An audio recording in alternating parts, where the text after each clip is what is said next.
কারো হয়তো জনম দুঃখিনী মা, কারো হয়তো নিজের কোলের সন্তান, কারো হয়তো নিজেদের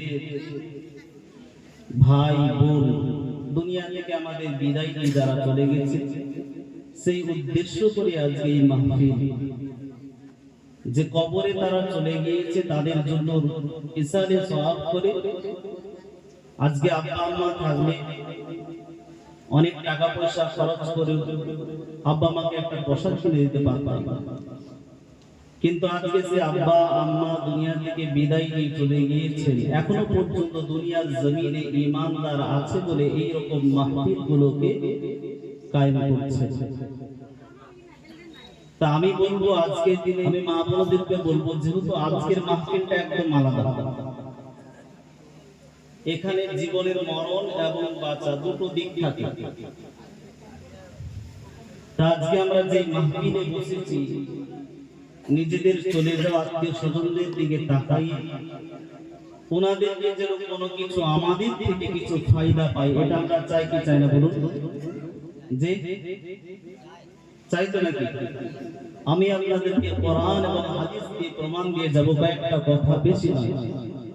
যেহেতু পাড়া ভিত্তিক করে লালবান গ্রামের মানুষ, আজকে খুব ভালো লাগছে, যেখানে পাড়া ভিত্তিক জলসা হয় সেখানে কিন্তু এত মানুষ হয় না। তার মানে বোঝা গেল এটাও একটা ঈমানদার ব্যক্তিদের লক্ষ্য, আল্লাহ পাক রব্বুল আলামিন এই গ্রামটাকে কবুল করেছেন, এই গ্রামের মানুষদেরকে কবুল করেছেন। পাড়া ভিত্তিক হওয়ার পর এতগুলো মানুষ কোন জায়গাতে আমরা তো ঘুরছি, সব জায়গায় কম বেশি। পাড়া ভিত্তিক জলসা দোয়ার মাহফিলে এত মানুষ আসে না। আজকে যদি এসেছেন শুধুমাত্র কাদের জন্য? আব্বা আম্মা আমাদের চলে যাওয়া আত্মীয় স্বজনদের কথা স্মরণ করে এই জায়গাতে এসেছি। আল্লাহ পাক রব্বুল আলামিন যেন আমাদেরকে আগামীতেও এইভাবে কোরআন এবং হাদিস দিয়ে যেন আমাদের চলে যাওয়া আত্মীয় স্বজনদের কিভাবে ইসালে সওয়াব করবে, আমার জনমদুঃখিনী মা, গর্ভধারিণী মা, তিনাদের কবরটা একটু শান্তি হোক, এটা চাইতে চাই না। তাই আমি আপনাদের বলবো, হুজুর খুব সুন্দরভাবে কোরআনুল কারীমের তাফসীর করে গেলেন। এখনো পর্যন্ত যেইভাবে কোরআনের কথা আপনারা শুনছেন আপনাদের গ্রামের আলেমের মুখ থেকে, এটা আপনার আমাদের জন্য সৌভাগ্য যে কোরআন থেকে ডাইরেক্ট তাফসীর হচ্ছে। কেন? কোরআন এমন একটা কিতাব যেখানে কোনো মিথ্যার অবকাশ নেই। আল্লাহ পাক রব্বুল আলামিন একদম কোরআনুল কারীমের প্রথম পারায় দ্বিতীয় পৃষ্ঠায় সূরা বাকারার একদম প্রথমের দিকে জানিয়ে দিলেন কি, যালিকাল কিতাবু লা রাইবা ফীহ, এই কিতাবে কোনো সন্দেহ নেই। আর সন্দেহ তো দূরের কথা, সন্দেহের অবকাশও নেই। জোরে বলুন না সুবহানাল্লাহ। দুনিয়ার জমিনে রাসূলের মুজিজা এখনো পর্যন্ত, এখন নয় কিয়ামত পর্যন্ত, এই মুজিজা যে কোরআনকেও ভুল করবে বা কোরআনকেও ভুল করবে, রাসূল ছিলেন তারপরও ভুল করবে, এটা হতে পারে না। ভুল যদি কোনো ব্যক্তি করে, কোন বান্দা, আল্লাহ সেরকম বান্দা পৃথিবীর জমিনে তৈরি রেখেছেন যে আল্লাহর কোরআনকে মিথ্যা বলে পড়ে চলে যেতে পারবে। আরে তারাবির সময় দেখেছি যে কত লম্বা পড়ে হাফিজ সাহেবদের পেছনে। হাফিজ সাহেব যত স্পিডে পড়ে যাক না কেন, কোন একজন হাফিজ যদি আল্লাহর বান্দা থাকে, তো একটা আয়াত যদি ভুল করে দেয়, একটা অক্ষর যদি ছেড়ে দেয়, এটা হচ্ছে আল্লাহর কোরআনুল কারীমের মুজিজা। তাকে সাথে সাথে লোকমা দিয়ে দেওয়া হয়, লোকমা দিতে না পারলেও পরে তাকে জানিয়ে দেওয়া হয়, হাফিজ সাহেব আপনার এই জায়গাটা ছেড়ে গিয়েছে, আগামীকাল আবার ঘুরিয়ে পড়বে। জোরে বলুন না সুবহানাল্লাহ। এটা হলো কোরআনের সবথেকে বড় মুজিজা। তাই কোরআন থেকে কথা শুনলেন, এর থেকে বড় খুশির খবর কি হতে পারে? আল্লাহ কোরআনকে তো এইভাবে সাজিয়েছেন বান্দাদের জন্য। আল্লাহ পাক রব্বুল আলামিন বিসমিল্লাহর বা দিয়ে আর সূরা নাসের সিনের সিন দিয়ে শেষ করলেন। বাস মানে যথেষ্ট। কোরআনটা মুসলমানদের জন্য যথেষ্ট। এই কোরআনের সূরা বাকারা অর্থাৎ আল্লাহ পাক রব্বুল আলামিন গভীর আলোচনা করলেন, আর শেষে গিয়ে সূরাতুন নাস ইনসান দিয়ে শেষ করলেন। কেন? আল্লাহ বুঝাতে চাইলেন। একটা কথা বলবো, হুজুরের তো শরীর খারাপ নাকি? মুফতি সাহেব তা মাইকের আওয়াজ ওদিকে জোর যাবে না তো? ঘুরে দিয়েছেন এখন, কারণ রোগীকে কষ্ট দিয়ে ইসলামের দিনে দাও এইভাবে নয়, এখানে বক্স বাজুক অসুবিধা নেই। আজকে দিনের মাহফিলের গুরুত্ব কেন আমাদের নেই বলুন তো? এই জন্যই নেই। আপনি আমি গোটা গ্রামকে মাইক দিয়ে করলাম, আবার প্যান্ডেলও করলাম, মানে আমরা যারা কমিটি আমরাই বুঝিয়ে দিলাম তোমরা ওখান থেকেও শুনতে পারো আবার এখান থেকেও, কিন্তু বক্তা যারা তারা চাই যে না এখান থেকে শুনো, তার শ্রোতা চাই আমরা ওখান থেকে শুনি। এই জন্য জলসা করলে যেটুকু মাজলিস আমার মনে হয়, আপনি হুজুরের কাছে ফতোয়া নেবেন, আমার এটা মনে হয় যে যেখানে জলসা হবে এখানে বক্স দিবেন, দেখবেন মানুষের মনে হবে না ওই জায়গায় গেলে কথা শুনতে পাবো। আর যখন আপনি আমি মাইকে দেবো, কারো হয়তো বেচারা পড়ার ডিস্টার্ব হবে, কারো ঘুমের ডিস্টার্ব হবে, বয়স্ক মানুষের কানে ভ্যান ভ্যান ভ্যান ভ্যান লাগবে। ইসলাম শরীয়ত বলে লা ইকরাহা ফিদ-দীন, দ্বীনের মধ্যে জোর জবরদস্তি কোনো কিছুই নেই। ইসলাম হলো আদ-দীন ও ইসরুন, দ্বীন হলো সহজ সরল।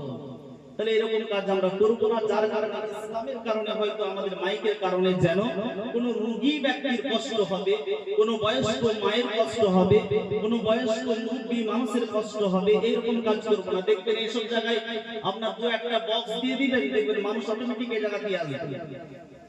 আর যদি ওইদিকে চলে তুমি বলে চলো এখানে তো দুটোই হচ্ছে, ঘুগনি বিচাও হবে, জলসা শোনাও হবে, অসুবিধা নেই। এই জন্য আমি আপনাদের হাতে পায়ে ধরে বলবো, আল্লাহ পাক রব্বুল আলামিন দ্বীনের জন্য এইভাবে মেহনত যখন করছেন যেন ইখলাসে হয়। তার যে উদ্দেশ্য নিয়ে আজকে বসেছি, প্রথমত আমাদের দেখুন দুনিয়া থেকে চলে যাওয়ার পর এখানে আছি কিন্তু এরপরে থাকবো, এটা কেউ গ্যারান্টি দিতে পারবে? কথা বলুন না। আপনি আমি এখানে যে সারা জিন্দেগি থাকবো, এখানেই বাড়ি না। আল্লাহর কোরআনুল কারীমের মধ্যে জানিয়ে দিলেন বান্দা শোনো, কোরআনুল কারীম পারা নাম্বার 28 পৃষ্ঠা নাম্বার 13 লাইন নাম্বার 2 আয়াত নাম্বার 8 সূরার নাম সূরাতুল জুমআহ। আমার আল্লাহ বান্দাদেরকে বললেন শোনো শোনো বান্দা, আল্লাহ কোরআন ঘোষণা দিলেন দুনিয়াতে কিন্তু কেউ কোনোদিন থাকবো না, আর এই দুনিয়া থেকে আমাদের চলে যেতে হবে। এটা আমার কথা নয়, রাসূলের কথা। কার বলছে? আল্লাহ ডাইরেক্ট বলেছেন বান্দাদেরকে।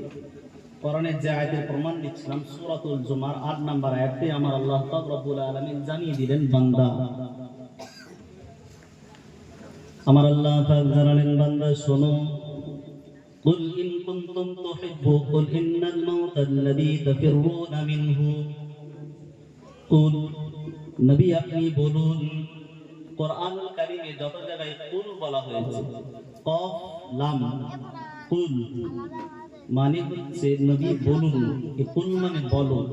তা কোরআন যেহেতু রাসূলের প্রতি নাজিল হয়েছে, আল্লাহ পাক রব্বুল আলামিন ডাইরেক্ট রাসূলকেই বলেন নবী আপনি বলুন, ইন্নাল মাউতাল্লাযী, ওই মৃত্যু, আল্লাযী তাফিররুনা মিনহু, যার থেকে মানুষ পালিয়ে যায়। একজন ব্যক্তির রোগ হয়েছে, হার্টের রোগ, বাঁচার জন্য যাচ্ছে কলকাতায়। আল্লাহ পাক রব্বুল আলামিন বললেন বান্দা, যদি তোমার মরণটা কলকাতার মধ্যে রাখি, ওই মৃত্যু থেকে তুমি নিজেকে বাঁচানোর জন্য চলে গেলে কলকাতার জমিনে, তুমি নিজেকে বাঁচানোর জন্য চলে গেলে বাঁকুড়ার মেডিকেল হসপিটালে, তুমি নিজেকে বাঁচানোর জন্য চলে গেলে তাললাংরায়, আপনি যেখানেই যান না কেন আল্লাহ পাক রব্বুল আলামিন একদম সংবাদ দিলেন বান্দা শোনো শোনো শোনো, তোমরা মৃত্যু থেকে পালাতে পারবে না। তাফিররুনা, তোমরা যত ছুটে পালিয়ে যাও, মুলাকিকুম, সাক্ষাৎ করবে, মুলাকাত করবে। কি গো, মৃত্যু থেকে কেউ পালাতে পারবো? ভালো করে শুনুন, আল্লাহ পাক রব্বুল আলামিন বান্দাকে বললেন বান্দা শোনো, তোমরা যেই মৃত্যু থেকে পালাতে চাও, আজকে রোগ হয়েছে অ্যাম্বুলেন্স করে ছুটে নিয়ে যাচ্ছে কেন? যে শরীরটা যাতে করে মানুষ চাই বাঁচিয়ে দেব, ভালো হয়ে যাব।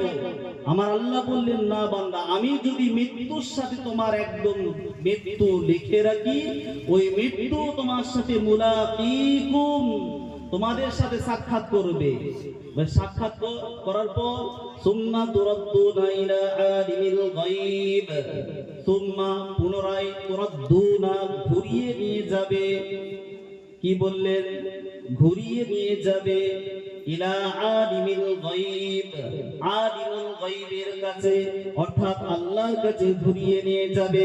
আমার আল্লাহ এই তুরদ্দুনা শব্দ দিয়ে বোঝাতে চাইলেন দুনিয়ার মানুষ বুঝো। যারা আমরা বাংলা ভাষা বুঝি একটু বলুন। এখান থেকে পাঁচ মোড়ার মোড়ে গেলাম, সন্ধ্যাবেলায় কি বলি, চলো বাড়িতে ফিরে যাই, ঘুরে যাই, বলি কি বলি না?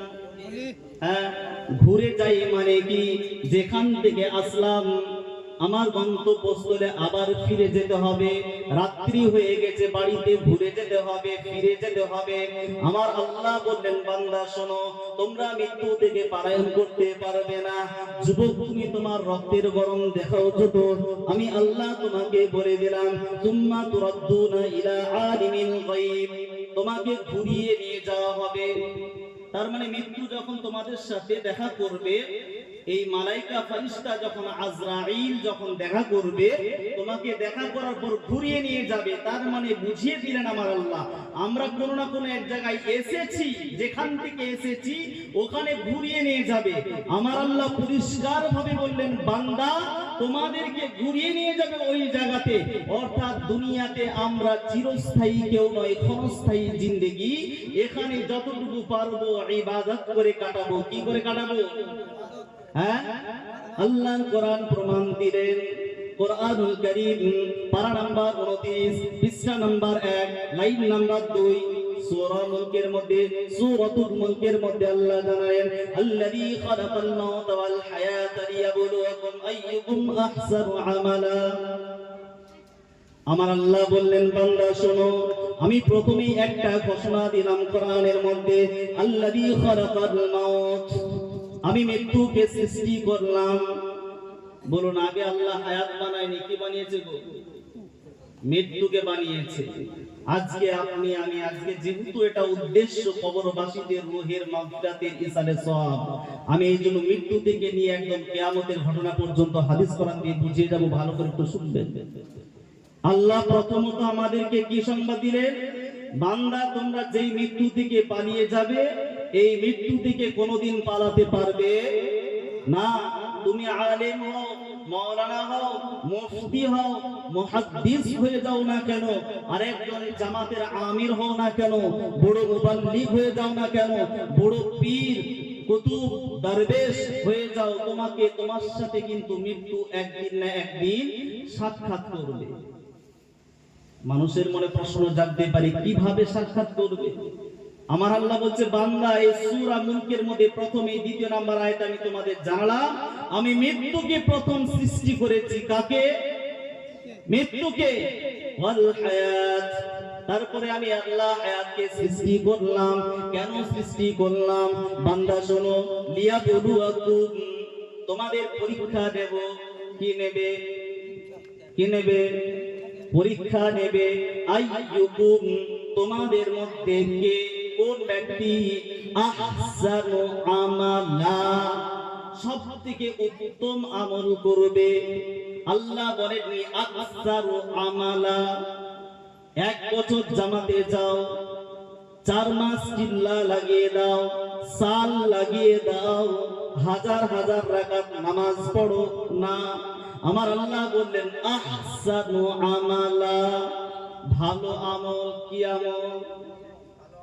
আরে বেশি চাননি, আল্লাহ বলছে সবথেকে উত্তম আমল করো। আপনি 1 রাকাত নামাজ পড়ুন, আর একজন ব্যক্তি 1000 রাকাত নামাজ পড়ছে।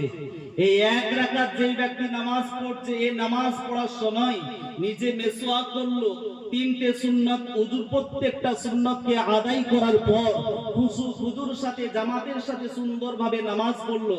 আর একজন ব্যক্তি 5 মিনিটে 20 রাকাত নামাজ পড়লো। বলুন কার নামাজটা সবথেকে উত্তম?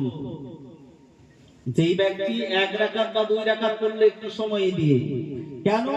একজন সাহাবা মসজিদে নামাজ পড়লেন আসরের সময়ে। হেদায়েত কিতাবে কিতাবুস সালাতের প্রথম অধ্যায় একদম এই বয়ানটা সুন্দরভাবে এখানে মুসান্নিফ আলাইহির রাহমা আশরাফুল হেদায়েতে বয়ান খুব সুন্দরভাবে দিলেন। প্রথম খণ্ডের প্রথমেই যে কিতাবুস সালাত শুরু হচ্ছে, তার আগে এটা করে বয়ান করছেন কি, একজন সাহাবা নামাজ পড়তে এসেছেন আসরের নামাজ। নামাজ পড়ার পর বেরিয়ে আসলেন, যখন গেটের গোড়ায় এসেছেন আল্লাহ রাসূলকে সালাম দিলেন।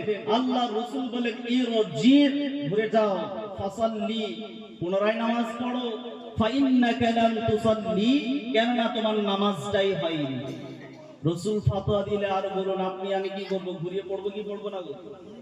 আমাদের ইমাম সাহেব যদি বলে আমরা তার কথায় হুজুরের কথায় গিয়ে নামাজ পড়ি, তা সবথেকে ইমামদের সর্দার যিনি হলেন নবী কামলিওয়ালা ফতোয়া দিলেন ইরজি ফাসাল্লি ফাইন্নাকা লাম তুসাল্লি, যাও ঘুরে যাও, পুনরায় নামাজ পড়ো।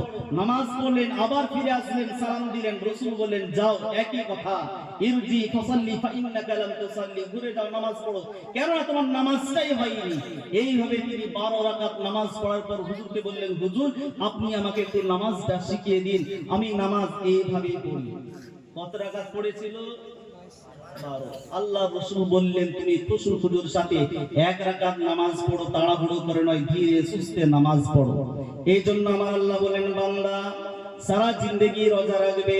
একজন মিস্ত্রি যদি একদিনে পুরো নিচ থেকে উপর পর্যন্ত তুলে দেয় বিনা উলুঙে, কাজ হবে অনেকটা। আর একজন মিস্ত্রি উলুং দিয়ে সুন্দরভাবে লাইন দিয়ে ইটটা সারিয়ে হয়তো 8 পাট তুলেছে। আপনারা বলুন যেই মিস্ত্রি বিনা উলুঙে কাজ করবে তাকে চাইবেন না যে উলুং দিয়ে করবে তাকে চাইবেন? দুনিয়ার মানুষ যদি আমরা চাই যে ভালো কাজ হোক, আল্লাহ কি চাইবে না? অবশ্যই চাইবে। এই জন্য কবরে যাওয়ার আগে আমি আপনাদের বলবো যুবক ভাই, 5 ওয়াক্ত নামাজ পড়তে পারছেন না, সুন্নাত নাফিল পড়তে পারছেন না, আমি আপনাদের বলবো না জন্য 4 রাকাত নামাজ মসজিদে ইমামের পেছনে আপনি পড়ে আসুন। এইভাবে যদি আস্তে আস্তে আস্তে আস্তে আপনি আমি পড়তে যাই, আপনার আমার মনটাই নিজেই সাক্ষী দেবে না আমাকে এরপর নামাজটা পরিপূর্ণ পড়া দরকার আছে। কিন্তু আমরা আগেই ফতোয়া মেরে দেয়া এবারে তুই নামাজ পড়তে আসছিস, একবার পড়ছিস আবার ফটফট চলাচ্ছিস, তোর জন্য হবে না। না, ইসলাম বলল আপনার আমার ভাই যদি কেউ মসজিদে আসে, আরে 1 রাকাত পড়ছে পুরো, তাকে পড়তে দাও। আস্তে আস্তে সে পড়তে পড়তে পড়তে পড়তে দেখবে আল্লাহ দিলে সে জামানার একজন বড় একজন বুজুর্গ হয়ে যাবে। কিন্তু আমরা কঠিন করে ফেলি। এই জন্য মরার আগে নিজেদের আমলগুলো সঠিক করুন। কেন? আজকে কবরে যে প্রশ্ন হবে, আপনাকে আমাকে ভাবতে হবে যে দুনিয়ার মানুষ, একটা ছেলে মাধ্যমিকের পরীক্ষা বোর্ডের পরীক্ষা দেবে, পরীক্ষায় প্রশ্ন হয় 40 থেকে 45 খানা শর্ট, 1 নাম্বার 2 নাম্বার 5 নাম্বার প্রশ্ন করে 40 থেকে 50 খানা প্রশ্ন হয়। সেই ছেলেটার প্রশ্ন আপনি আমি যত যুবক ছেলে আছি, আমার মাই মুরব্বি চাচা যারা আছেন একটু ভালো করে বিবেক দিয়ে বলুন, ওই প্রশ্ন পরীক্ষা হবে আগামীকাল 10টায়। আজকে যদি প্রশ্ন ফাঁস করে দেওয়া হয় যে এই জিনিসগুলো পরীক্ষায় পড়বে, প্রশ্নটা বলে দেওয়া হলো, বলুন তো কোন ছেলে কি ফেল হবে? হ্যাঁ, একটাও হবে না। আরে নোট দেখে হলো পাস হবে কি হবে না বলুন? আজকে আপনি আমি ভাবি একটা মাধ্যমিকের ছেলে, কমজোর ছেলে, তাকে যদি 40 খানা প্রশ্ন দেওয়ার পর আপনার আমার বিবেকটা সাক্ষী দেয় যে ছেলেটা পাস হবে ফেল হবে না, তো আপনি আমি ভেবে দেখি কবরের প্রশ্ন হবে মোট 3টা। কয়টা? 3টা। এই 3টা যে প্রশ্ন হবে, আজকে রাসূল বললেন না, একদিন আগে জানতে পারলাম না। ছোট থেকে যখন নাবালিগ থেকে বাচ্চা ছেলেরা জলসা শুনতে আসছে, এরা যেমন আজকের দিনে শুনছে, আমরা যেই দিনে ছোট ছিলাম তারাও শুনেছি।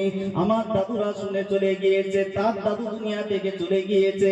আল্লাহ রাসূল আজ থেকে 1400 বছর আগে 3টা প্রশ্ন উম্মতের কাছে বললেন, উম্মত তোমাদের কাছে 3টে প্রশ্ন করা হবে। আজকে একজন ব্যক্তি বলুন যে আমি হুজুর কবরে 3টা প্রশ্নের জবাব দেওয়ার জন্য তৈরি। একজন বলুন, আছে কেউ? হ্যাঁ, যেই ব্যক্তি বুখারী পড়াচ্ছে, কোরআনুল কারীমের তাফসীর পড়াচ্ছে, ওই ব্যক্তির ক্ষমতা থাকবে না যে আমি কবরের প্রশ্নের জবাব দেব। আমির সাহেব 1 চিল্লা 2 চিল্লা 3 চিল্লা, একদম সালের পর সাল লাগিয়ে গেছে। এইরকম ব্যক্তিকেও যদি দাঁড় করিয়ে জিজ্ঞেস করা হয়, হুজুর আপনি কি কবরে 3টা প্রশ্নের জবাব দিতে পারবেন? বলবে না। আরে হ্যাঁ বলতে পারবে? হ্যাঁ না। আজকে বায়ান যেহেতু আমি আপনাদের বলেছি যে আব্বা মায়ের রুহের মাগফিরাতে পৌঁছানোর আগে আপনাকে আমাকে তৈরি করে যেতে হবে। এখানে কিছু কিছু ব্যক্তিরা ওলামায়ে কেরামরা বলেছেন কবরের প্রশ্ন 3টা, আবার কেউ বলেছেন কবরের প্রশ্ন হবে 1টা। কয়টা? 1টা। দুটোরই দলিল আপনাদেরকে দিয়ে যাবে ইনশাআল্লাহ। আগে শুনুন, পরে আমি আপনাদেরকে বলবো যে কবরের জবাব দিতে পারবেন কি পারবেন না।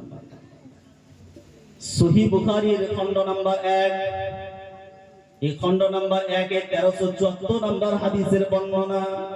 এই হাদিসটি মিশকাতের 126 নম্বর হাদিসের বর্ণনা। ঠিক এই হাদিসটাকে আবু দাউদ সিয়াসিতার মধ্যে এই কিতাবটাও অন্তর্ভুক্ত। এই কিতাবের 4752 নম্বর হাদিসের বর্ণনা। কবরের প্রশ্ন হবে মোট 1টি। কয়টা? কয়টা বলুন? জয়ীফ হাদিস নয়, একদম সহিহ হাদিসের বর্ণনা। হাদিসের রাবী হযরত আনাস রাদিয়াল্লাহু তাআলা আনহু, তিনি বললেন কি আনাস রাদিয়াল্লাহু তাআলা আনহু قال رسول الله صلى الله عليه وسلم, আল্লাহ নবী সুন্নাহ জবানে বললেন ইন্নাল আবদা ইদা উযিয়া ফি কবরিহি, যখন বান্দাকে কবরের মধ্যে রেখে দেওয়া হয়। আজকে হয়তো আমার মা চলে গিয়েছে, আজকে হয়তো আমার জন্মদুঃখিনী মা, গর্ভধারিণী মা দুনিয়া থেকে বিদায় নিয়ে চলে গিয়েছে। আল্লাহ রাসূল বললেন মাকে যখন কবরে রাখবে, বাপকে যখন কবরে রাখবে, নিজের সন্তানকে কবরে রাখা হবে। ইন্নাল আবদা ইদা উযিয়া ফি কবরিহি ওয়া তাওয়াল্লা আনহু আসহাবুহু, ঘরবাসীরা মাটি দেওয়ার পর ফিরে আসবে। ইন্নাহু লা ইয়াসমাউ ক্বরআ নিয়াদিহিম, আল্লাহ নবী বললেন ওই কবরবাসীদের জুতো পরে, যেই জুতো চপ্পল দিয়ে 1 পা 2 পা করে কবরস্থান দিকে চলে যায়, আল্লাহ নবী বললেন করউন মানে আওয়াজ, নিআলুন মানে জুতো। এই কবরবাসী কবরে শুয়ে শুয়ে ওই জুতো পরা ব্যক্তিদের জুতোর আওয়াজটা শুনতে পায়। কিসের আওয়াজ? আপনি আমি কবর থেকে চলে এলাম, আমাদের তো অবাক লাগে যে মুসলমান আমরা কবরস্থানে যাওয়ার পর হাসি ঠাট্টা একদম, দেখুন ওখানেও মোবাইল ঘাটছে, ওখানে তো সেলফি নিচ্ছে। জানাজার কাতারে দাঁড়িয়ে ফেসবুক যারা করে, ইউটিউব যারা করে, এরা দেখবেন ভাইরাল হওয়ার জন্য জানাজার লম্বা যদি লাইন হয় ওখানে তো ফেসবুকে ছবি নেবে। দুঃখ লাগে যে আমাদের কাছে এই হাদিসগুলো এখন পর্যন্ত পৌঁছায় না। আল্লাহ রাসূল বললেন বান্দা কবরবাসী কবরে শুয়ে শুয়ে আপনার আমার পায়ে যে জুতো আমরা পরে যাই, এই কবরবাসী জুতোর আওয়াজটা শুনতে পাই। তারপরে রাসূল বললেন আতাহু মালাকান, 2জন ফেরেশতা চলে আসে। কয়জন? 2জন।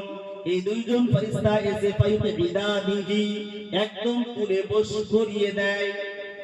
কবরবাসীকে আপনার আমার মা, আপনার আমার চলে যাওয়া আত্মীয় স্বজন কবরে দিয়েছেন, আল্লাহ রাসূল বলেন তাকে তুলে একদম বস করে দেওয়া হবে। এই বস করানোর পর তাকে প্রথম যে প্রশ্ন করা হয় সেটা কি?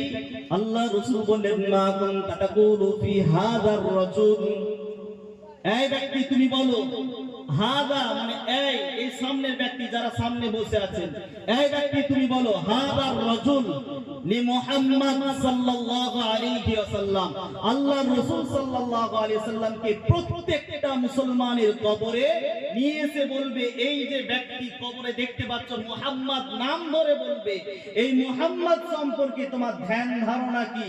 তুমি মুহাম্মদকে কি বলে জানতে? মুহাম্মদকে দুনিয়াতে কি বলে পরিচয় তোমার ছিল বলো? আল্লাহ রাসূল বললেন ফাআম্মাল মুমিন, যদি ওই কবরবাসী মুমিন হয়, কি হয়? মুমিন। আল্লাহ রাসূল বললেন সেই ব্যক্তি বলবেন আশহাদু, আমি সাক্ষী দিলাম, আন্নাহু আব্দুল্লাহ, ইনি হলেন আল্লাহর বান্দা। জোরে বলুন সুবহানাল্লাহ। কবরবাসী প্রথমে যদি মুমিন হয় তা প্রথম তার জবান থেকে বার হবে ইনি হলেন আল্লাহর বান্দা ওয়া রাসূলুহু, এবং আল্লাহর প্রেরিত দূত রাসূল। এটা ওই ব্যক্তি বলবে। যখনই বলবে ফেরেশতা দুইজনাই ওই ব্যক্তিকে বলে ফাইকালু লাহু উনজুর ইলা মাকআদিকা মিনান নার, তোমার ঠিকানা তাকে দেখো, উনজুর তুমি দেখো, তোমার ঠিকানা ছিল জাহান্নাম।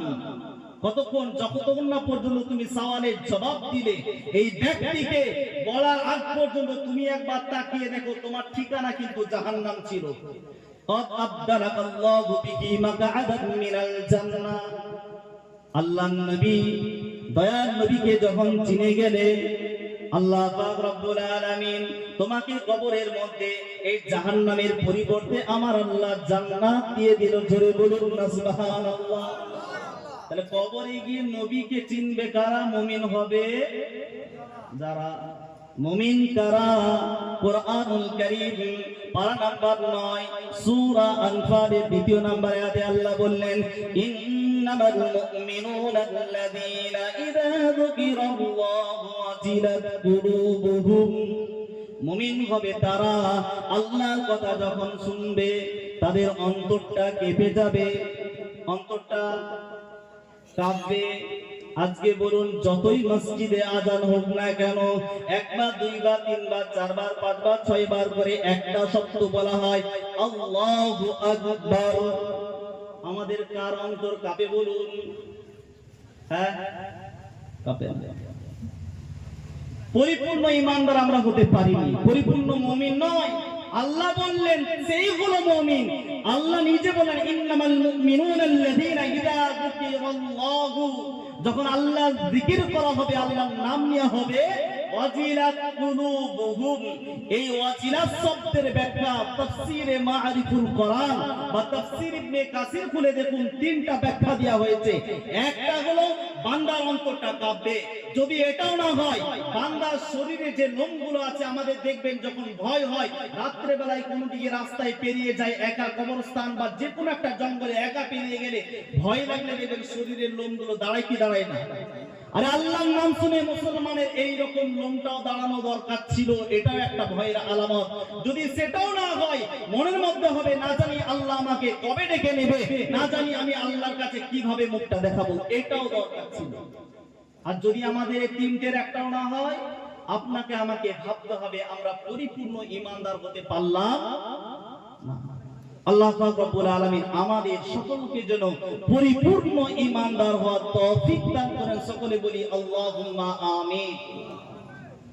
এরপরে আল্লাহর নবী বললেন, শুনুন, যদি ওই কবরবাসী আম্মাল মুনাফিক ওয়াল কাফির, কবরবাসী যদি মুনাফিক হয়, নামাজ পড়বে 5 ওয়াক্ত, কথাই কথাই মিথ্যা কথা বলবে, নামাজ পড়বে 5 ওয়াক্ত, হজে গিয়েছে, কাবা শরীফকে ধরে এসেছে, মানুষের নামে গীবত করবে, মানুষের আমানতের খেয়ানত করবে, আল্লাহ নবী বললেন এই ব্যক্তিগুলো হলো মুনাফিক।